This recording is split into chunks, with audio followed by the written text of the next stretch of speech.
আউযু বিল্লাহি মিনাশ শাইতানির রাজীম। বিসমিল্লাহির রহমানির রহিম। প্রিয় ছাত্র জনতা, আমরা দেখেছি জুলাই অভ্যুত্থানের দ্বিতীয় বর্ষ পূর্তির আগেই ছাত্রদল বিভিন্ন ক্যাম্পাসগুলোতে সন্ত্রাসের রাজত্ব কায়েম করতে চায়।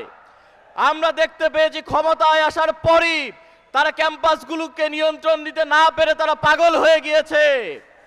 এই কারণেই তারা গত কয়েকদিন ধরে আমরা দেখতে পাচ্ছি বিভিন্ন ক্যাম্পাসে 24-এর 15, 16, 17 জুলাই যেমন ছাত্রলীগ নামে এসেছিল, ঠিক তেমনই একই বর্বরতার সাথে ছাত্রদল ক্যাম্পাসগুলোতে নেমে এসেছে।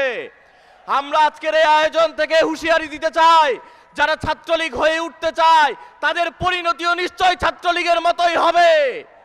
আমরা হুঁশিয়ারি দিতে চাই, যারা নতুন করে বাংলাদেশকে একটি কর্তৃত্ববাদী শাসন ব্যবস্থায় ফিরিয়ে নিতে চায় তাদের অবস্থানও আওয়ামী লীগের মতনই হবে। সারা দেশ যখন বিদ্যুৎ গ্যাসের অভাবে ভুগছে, সারা দেশের মানুষ যখন যন্ত্রণায় দিনাতিপাত করছে, তখন সেসব ইস্যু থেকে মানুষের নজরকে সরিয়ে দেওয়ার জন্য ক্যাম্পাসকে উত্তপ্ত করা হচ্ছে। আমরা স্পষ্ট করে বলতে চাই, এই ধরনের খেলায় আর মানুষ বিশ্বাস করে না। আমরা বলতে চাই, যারা এই ধরনের নোংরা খেলায় মেতে আছে তাদেরকে দেশের মানুষজন প্রত্যাখ্যান করেছে, তারা জনবিচ্ছিন্ন হয়ে গেছে।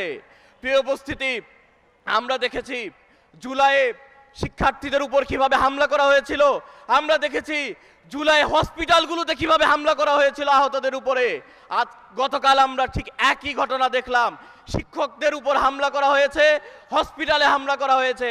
এর মাধ্যমে ছাত্রদল প্রমাণ করেছে কোনো সহনশীল রাজনীতি তারা করতে চায় না, বরং তারা সন্ত্রাসের রাজনীতি কায়েম করতে চায়।